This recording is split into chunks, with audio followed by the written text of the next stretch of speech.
Let's get educated. That's why we're here, to bring you the stories impacting K-12 classrooms and college campuses. It's time for a little education. Hello everyone and welcome. It is I, Katie Petrick, joined as I always am by Mr. David Fiorazzo. And you know what? We want to hear from you. We really do. Yes. So please hit us up on the line, stayeducated.org. That's stayeducated.org. Drop us a message or even how you found out about our little show over here at Freedom Project. We would love to hear those stories. Again, stayeducated.org. All right, friends, it's that special time of the week when education guru, the education guru, comes out of the basement to impart some intellectual wisdom on us. I'm kidding about the basement, but I give you Mr. Alex Newman. Thanks, guys. Yep, boy, have I got a creepy, crawly story for you today. Excuse the pun. So not funny. Anyways, government indoctrination centers, better known as public schools, are now teaching the little children to eat the bugs because they will save the planet, and apparently it's healthy and nutritious. At least that's what the United Abominations and the World Economic Forum want you to think. But 10 years ago, I did a story at the New American Magazine about a report from the UN Food and Agriculture Organization saying that we all needed to eat the bugs. And they said the best way to make sure Westerners would be willing to eat the bugs was to unleash a giant media campaign, a propaganda campaign encouraging us to eat bugs, and even throw in a few goofy celebrities. And then to brainwash the little children in the public schools. Well, last week, a concerned parent in the state of Florida, the state that people think is better than other states, in some ways maybe we are, but definitely not on the government indoctrination front. This is happening everywhere. And this was a set of worksheets teaching children all about the greatness of eating bugs. Bugs, food for the future. So you see right there, that's one of the documents that was sent to me. This was for 5th grade students. The child who was handed this worksheet was 10 years old. And in this worksheet, where this reading assignment, you'll see that according to the worksheet, there are several reasons scientists support the use of insects as an important food source in the future. So apparently all scientists everywhere, kind of like with the man-made global warming hoax, all scientists support the eating of insects in the future. According to this ridiculous worksheet, they are a good source of nutrition and have a much smaller impact on the environment. You can see a little chart that they gave to these poor victims of their government brainwash camps. See, look how much food you get from the amount of feed. Look, you get half a kilogram of crickets for every kilogram of animal feed, and you only get 0.22 kilograms of chicken. See, that proves once and for all that eating cockroaches and beetles is better than chicken. Yeah, okay, obviously that's insane, but that's what they're teaching children. And, you know, children will believe that a little magical tooth fairy is going to come and leave money under their pillow in exchange for a tooth. Children will believe that a big fat guy riding behind some reindeer dressed in a fluffy red jacket will slide down every chimney in the world and bring little presents for boys and girls. And so if you tell little children that bugs are good and nutritious and healthy and good for the planet, then yeah, probably kids will believe it, right? So this is the kind of crazy stuff. And then they kind of condemn older Americans who are just so closed-minded and bigoted. Here's another worksheet they gave to the kids. Eating bugs and seaweed. Americans need to open their minds, okay? And they say that eating insects is an efficient way to provide basic food needs, okay? If people just knew the facts, they might change their minds. And then they go on to give us some orders. Americans need to get past their fears of eating unfamiliar things for many reasons. Insects and seaweed may be the foods of the future. Are you feeling loved yet? By the way, folks, I was looking into this, and the idea that bugs are healthy and nutritious is preposterous. It didn't take me 5 minutes at the National Institutes of Health website to find a number of very concerning studies. I want to show you this one from 2017. According to the study, eating chitin or chitin, which is some kind of compound that is in the exoskeletons of bugs, according to this study, it will provoke innate human immunity to generate a deluge of inflammatory cytokines which injure organs, leading to asthma, atopic dermatitis, and in persistent situations lead to death, multiple sclerosis, systemic lupus erythematosus, and cancer. Wow, that sounds delicious. Give me more bugs, please, right? Then another study, 2 years after that, a 2019 study, highlights the concerns about the parasites that live in insects and are transmitted to human beings and animals when those human beings and animals eat the insects. So yeah, that doesn't sound very healthy to me. That's probably one of the reasons why God warns in Leviticus chapter 11:41 that eating most types of bugs is an abomination, which is a very strong term, typically reserved for things that are really, really, really nasty. Okay, so sorry, I'm not going to be eating the bugs, and I'm not going to allow you to teach my children that eating the bugs are good. Now, this insane assignment was produced by a education company called Benchmark Education, and it describes itself as a leading provider of literacy and language programs, intervention resources, and professional teaching resources for K through 12 ELA learning. And so schools all over the nation use these propaganda resources, even though the company has been under fire repeatedly for scandals, including in Colorado, where they got in trouble for creating reading programs that don't teach children how to read using phonics, which is, of course, the only way that you can learn how to read our alphabet. And of course, we just talked about that in last week's episode for the Newman Report, where they finally admitted in Time Magazine that, yeah, you kind of need to learn phonics if you want to learn how to read. So, folks, this is a very woke company. If you go through their website, you see all this far-left extremism, culturally responsive teaching, and diversity, and all this LGBT nonsense.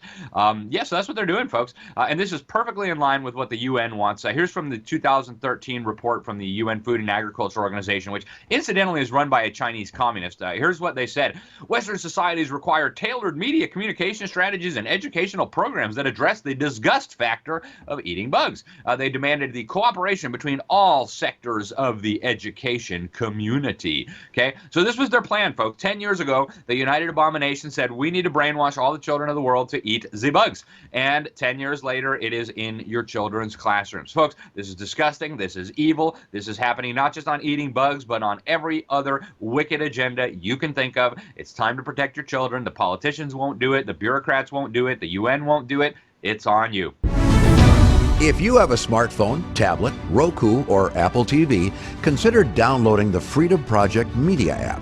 It's 100% free and includes all of our weekly shows, plus lecture series, archive programs, and award-winning animated videos for families like the Presidential Minute, Battles of America, and Heroes of the West.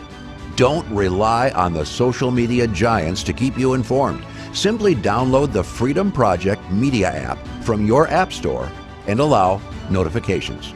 And we'll let you know when a new video is ready.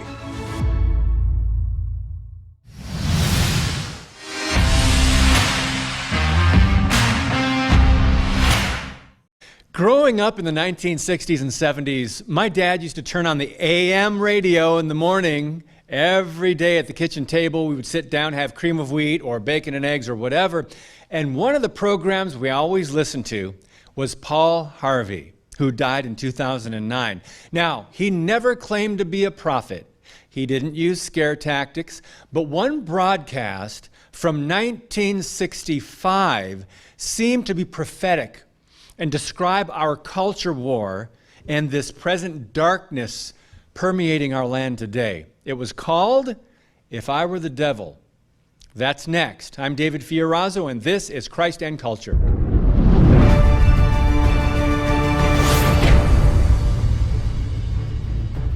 The spiritual dynamic in play here is undeniable, as the satanic assault on God, truth, the church, and family in America has affected every aspect of our culture. Paul Harvey often used humor as he commentated on news of the day, but on this 1965 radio program, he detailed reasons for the decline in biblical values. He seemed to understand what too many busy people today still don't get. We're losing our country. Truer than we want to admit, the following is what he broadcast word for word in 1965. Listen. If I were the devil, if I were the devil,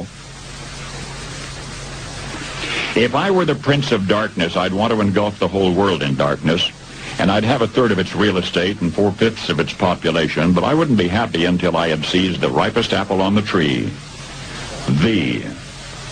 So I'd set about, however necessary, to take over the United States. I'd subvert the churches first. I'd begin with a campaign of whispers. With the wisdom of a serpent, I would whisper to you as I whispered to Eve, do as you please. To the young, I would whisper that the Bible is a myth. I would convince them that man created God instead of the other way around. I would confide that what's bad is good and what's good is square. And the old I would teach to pray after me, Our Father, which art in Washington. And then I'd get organized. I'd educate authors in how to make lurid literature exciting so that anything else would appear dull and uninteresting. I'd threaten TV with dirtier movies and vice versa. I'd peddle narcotics to whom I could. I'd sell alcohol to ladies and gentlemen of distinction. I'd tranquilize the rest with pills. If I were the devil, I'd soon have families at war with themselves, churches at war with themselves, and nations at war with themselves, until each in its turn was consumed. And with promises of higher ratings, I'd have mesmerizing media fanning the flames. If I were the devil, I would encourage schools to refine young intellects, but neglect to discipline emotions. Just let those run wild. Until before you knew it, you'd have to have drug-sniffing dogs and metal detectors at every schoolhouse door. Within a decade, I'd have prisons overflowing. I'd have judges promoting pornography. Soon I could evict God from the courthouse, then from the schoolhouse, and then from the houses of Congress. And in his own churches, I would substitute psychology for religion and deify science. I would lure priests and pastors into misusing boys and girls and church money. If I were the devil, I'd make the symbol of Easter an egg and the symbol of Christmas a bottle. If I were the devil, I'd take from those who have and give to those who wanted until I had killed the incentive of the ambitious. And what'll you bet? I couldn't get whole states to promote gambling as the way to get rich. I would caution against extremes in hard work, in patriotism, in moral conduct. I would convince the young that marriage is old-fashioned, that swinging is more fun, that what you see on TV is the way to be. And thus I could undress you in public, and I could lure you into bed with diseases for which there is no cure. In other words, if I were the devil, I'd just keep right on doing what he's doing. Paul Harvey. Good day.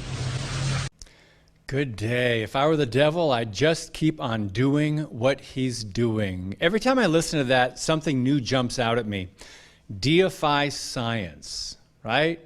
No God, science.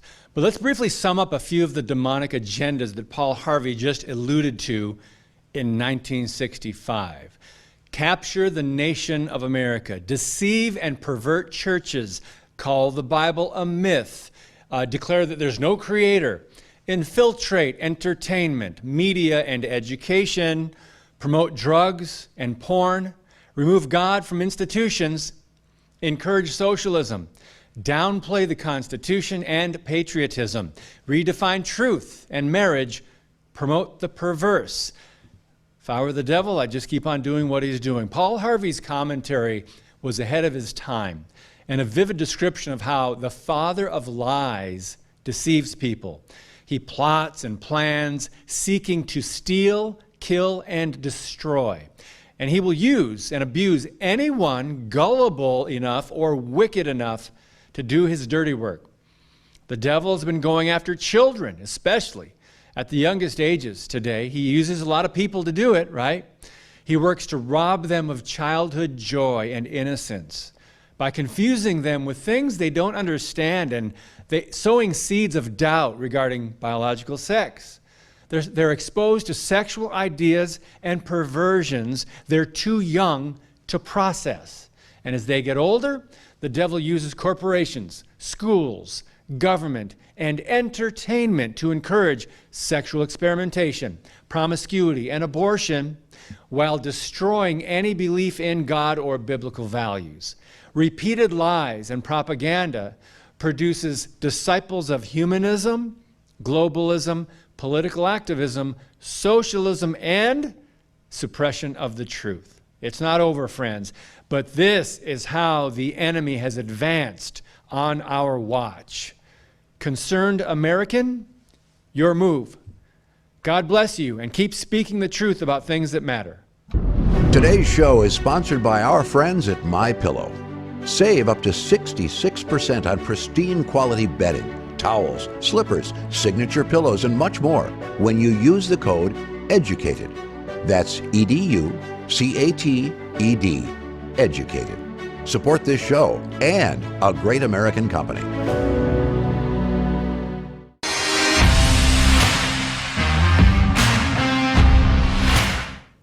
All right, let's take a little time to find out what is trending left. We start in Miami, Florida, where a gender surgeon named Dr. Gallagher is using TikTok to lure young people in with playful promotions on how amazing it will be to remove their breasts and change sexes.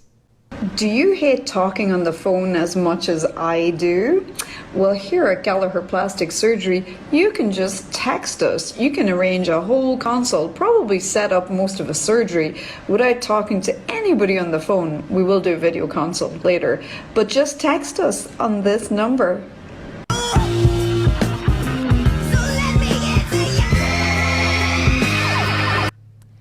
Okay, so as you can see, you don't have to communicate with actual humans or know that you're talking to supposedly doctors.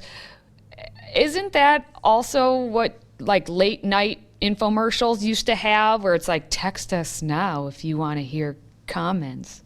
That's exactly what that is. But now you're supposed to do it because it's for gender surgery. So you don't have to talk to your parents about it anymore. You can just text with doctors. Sure.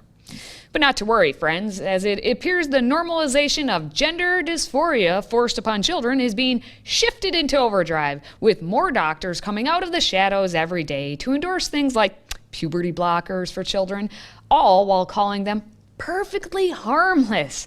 Listen to how perfectly normal this pediatrician describes stopping the natural growth and development of a child's body.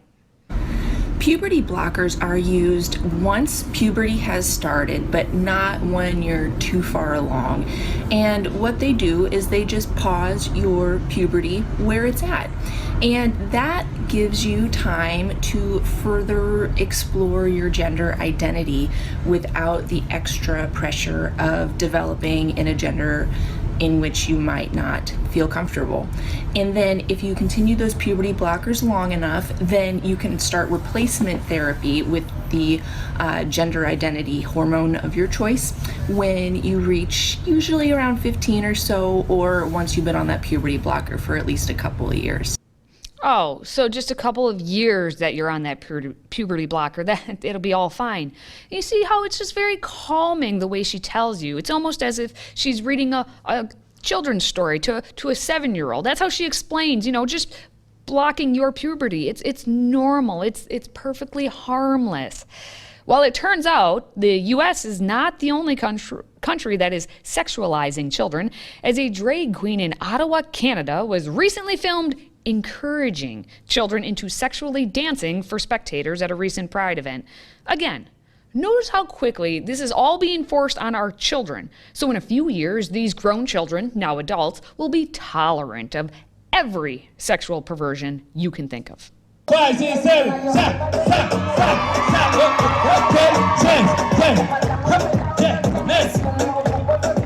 whatever you want. Baby's aquí, baby's allá.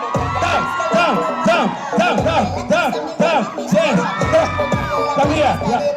Un culo bendecido. Whatever you want. Yes, this is your time. Perform. Yes.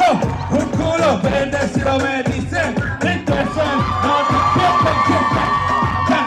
pierdas. Oh my God, yeah. And the crowd goes wild while we all go insane. Okay, I think I can say we've had enough of the crazy gender stuff for just one day. So let's move on to something much different. People who identify as dogs. And I'm not talking about furries here. I'm talking about people who literally think they should have been born into an animal body, like a dog. Sounds pretty rough. I experienced something called species dysphoria. Keep in mind, dysphoria is not trans-exclusive, nor is therianthropy, or being a therian, a gender identity. It is a psychological/spiritual identity that affects my life and my day-to-day immensely. The dysphoria causes me to feel I'm in the wrong body, which is why I always wear this mask in my ears, as well as do other things to alleviate the stress that I feel. And I try to normalize this harmless identity. It's not the same as being a furry. Well, at least we know that much. But she's reading her explanation of who she is deep down inside as if it's a ransom note. So it makes me wonder how much she truly believes that she is a dog deep down inside. Now finally, let's wrap things up with another lover of the animals whose video might just give you the urge to hop out of a window. You'll see what I mean in just a ribbit. Today I'm going to be teaching you how to use frog's pronouns in sentences, so let's go! Frog's pronouns, that sounds so cool! Ding ding ding! And that's because it is cool, because that means that the person that's using these neopronouns is staying super curious about frog self and wants to know more about frog self. And I, as a non-neopronoun user, respect the hell out of that, because that takes so much courage. I just wanted to mention that. You don't need my approval. But anyway, Frog is such a great person. Frog's smile is so contagious. In fact, I saw Frog make a whole audience smile. I think Frog should be very proud of Frog self. How is this real? Her shirt said 1995. Can we please go back to that time? Because this would never happen in 1995. What's happening now in 2022 is madness. But thankfully, that's going to wrap up the madness for today. More craziness, of course, next time. We want to hear from you.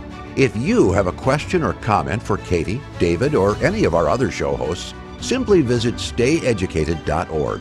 That's stayeducated.org and submit your question or comment. Our team loves to hear from you and might just give you a shout out on air. Again, visit stayeducated.org and connect with us.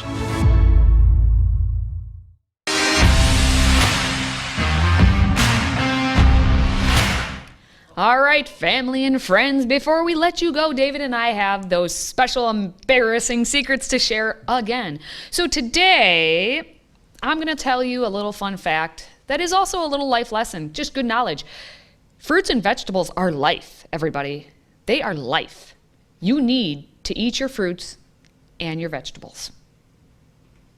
That's a fun fact. Yeah, basically that's just a picture of me working at the farmer's market. Was that you? That was me. You couldn't tell. Were you so distracted by the carrots? Oh my goodness. That's me. I'm Mario. I was looking at the shirt. Kind of When cool. you wake up at 4:30 in the morning to go get and load up all the produce, take it down to the market, take it out of the van and then put it out. That's what I look like. Yay. Cool. Well, my fun fact of the day, and I have a prop for today. I've written 4 books, and I'm starting my 5th, God willing, but canceling Christianity was my numero 4.